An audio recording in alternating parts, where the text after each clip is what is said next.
નમસ્કાર દર્શક મિત્રો, જંબુસર ન્યૂઝમાં આપનું હાર્દિક સ્વાગત છે। આજના સમાચાર। ભરૂચ જિલ્લાના જંબુસર તાલુકાના મિની સોમનાથ તરીકે ઓળખાતું જંબુસર તાલુકાના કાવી કંબોઈનું સ્તંભેશ્વર મહાદેવ તીર્થે શિવરાત્રિએ ઉમટ્યું ભક્તોનું ઘોડાપુર। જંબુસર તાલુકાના કાવી પાસે કંબોઈ ગામના નયનરમ્ય દરિયાકાંઠે સ્તંભેશ્વર મહાદેવનું ભવ્ય મંદિર આવેલ છે, જ્યાં મહાશિવરાત્રિના રોજ ભાતીગઢ મેળામાં મહાદેવના દર્શન અર્થે શિવભક્તોનું ઘોડાપુર ઉમટ્યું હતું। બપોરે 1 કલાકે પ્રાપ્ત માહિતી અનુસાર આ મંદિર દક્ષિણ ગુજરાતનું મિની સોમનાથ તરીકે સુપ્રસિદ્ધ થયું છે। દરિયાકાંઠે શિવલિંગ સ્વરૂપે બિરાજમાન થયેલા ભગવાન શંકરની કૃપા પામવા માટે હજારો ભક્તો ઉમટી પડે છે। સાથે જ મંદિરના પટાંગણમાં બેસીને દરિયાના ઉછળતા મોજા જોવામાં આહલાદક આનંદની અનુભૂતિ થાય છે। સ્તંભેશ્વર તીર્થધામની વિશેષતા એ છે કે અહીં શિવલિંગને જળાભિષેક કરવા દરિયાદેવ દિવસમાં 2 વખત જાતે આવે છે। દિવસ દરમિયાન 2 વખત સર્જાતી આ કુદરતી પ્રક્રિયા જોઈને લોકો આશ્ચર્યચકિત થઈ જાય છે। સમુદ્રમાં આવતી ભરતી અને ઓટની ક્રિયાનું સર્જન માત્ર આ સ્થળ માટે જ થયું હોય તેવી પ્રતીતિ થાય છે। ભરતીની પ્રક્રિયા દરમિયાન ભગવાન સ્તંભેશ્વરનું સમગ્ર શિવલિંગ પાણીમાં ડૂબી જાય છે અને જાણે તેઓ થોડા સમય માટે ભક્તોથી દૂર ધ્યાન અવસ્થામાં જતા રહે છે। ઓટના સમયે દરિયાના પાણીમાંથી ધીરે ધીરે જાણે સાક્ષાત ભગવાન શિવ પ્રગટ થતા હોય તેમ જણાય છે।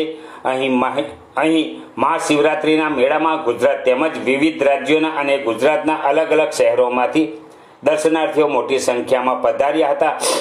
સ્તંભેશ્વર મહાદેવ મંદિરે ભક્તોએ પૂજા અર્ચન અને મહાપ્રસાદી ગ્રહણ કરી શિવભક્તિમાં મગ્ન બન્યા હતા। શિવરાત્રિ પર્વને અનુલક્ષીને 3000 લીટર શેરડીનો રસ, 125 કિલો દૂધ, દહીં, શુદ્ધ ઘીનો મહાદેવજીને અભિષેક કરવામાં આવશે। સ્તંભેશ્વર તીર્થના મહંત વિદ્યાનંદજી મહારાજ દ્વારા શિવભક્તો માટે સુંદર આયોજન કરવામાં આવ્યું છે। તો બીજી તરફ કંબોઈ ખાતે યોજાયેલ ભાતીગઢ મેળામાં આરોગ્ય શાખા, કાવી અને ગજેરા પીએચસી દ્વારા મેડિકલ સેવા તથા કાવી પોલીસ દ્વારા ચુસ્ત પોલીસ બંદોબસ્ત ગોઠવી દેવામાં આવ્યો હતો। અહીંયા આજે આપણે શ્રી સ્તંભેશ્વર મહાદેવ કાવી કંબોઈ ભરૂચ જિલ્લા ખાતે અહીંયા આજે મહાશિવરાત્રિના મહાપર્વ પર 1.5 થી 2 લાખ માણસોનું માનવ મેળાવડું ઉમટ્યું છે। અને આ મંદિરની વિશેષતા એ છે કે અહીંયા સમુદ્ર દેવતા દિવસમાં 2 વાર આવે છે અને પોતાના જળથી જ મહાદેવનો સ્વયં અભિષેક કરે છે। એવો એક પણ દિવસ નથી જતો જ્યારે સમુદ્ર દેવતા એના પાણીથી મહાદેવનો અભિષેક ના કરતા હોય। જ્યારે ભરતી આવે છે આ મંદિરમાં ત્યારે આ મંદિર 10 થી 12 ફૂટ સુધી ડૂબી જાય છે।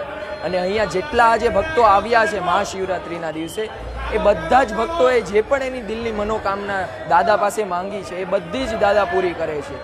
તો તમારા જીવનમાં પણ તમે એકવાર અહીંયા આવો, મહાદેવના દર્શન કરો, કારણ કે આવું મહાદેવનું સ્વરૂપ તમે આના સિવાય બીજે ક્યાંય નહીં જોવો।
ભગવાન સ્તંભેશ્વર મહાદેવનું મંદિર આજે ભરૂચ જિલ્લાના જંબુસર તાલુકાના કંબોઈ ગામમાં આજે આવેલું છે. આ મંદિરનો મહિમા સ્કંદ મહાપુરાણના કુમારિકા ખંડમાં ખૂબ વિસ્તારપૂર્વક લખેલું છે. ભગવાન કાર્તિક સ્વામીએ આ જગ્યાએ તારકાસુરનો વધ કરેલો અને ત્યાર પછી આ જગ્યાએ ભગવાન સ્તંભેશ્વર મહાદેવની સ્થાપના એમને અહીં કરેલી. આ જગ્યાએ 9 નદીનો સંગમ થાય છે. મહીસાગર, સાબરમતી, વાત્રાક, વેસો, ખારી અને ચંદ્રભાગા અને હાથમતી આ બધી નદીઓનો આ સંગમ સ્થળ છે. આ જગ્યાએ આજે મહાશિવરાત્રિ છે. મહાશિવરાત્રિના દિવસે આજે ભગવાન શંકરનો એક વિશેષ પર્વ છે જે આખા દેશમાં ખૂબ ધામધૂમથી ઉજવાય છે. એ જ પરંપરા આજે ભગવાન સ્તંભેશ્વર મહાદેવમાં પણ છે.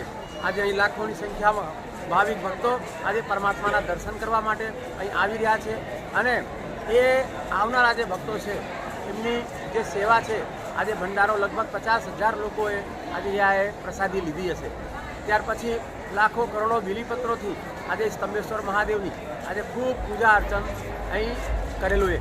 ત્યાર પછી આજે લગભગ નહીં તો સવારે 5 વાગ્યાથી ભગવાનના દર્શન કરવા માટે હજારો લોકો અહીં લાઇનમાં લાગેલા છે અને ભગવાન શિવના આશીર્વાદ લઈ રહ્યા છે.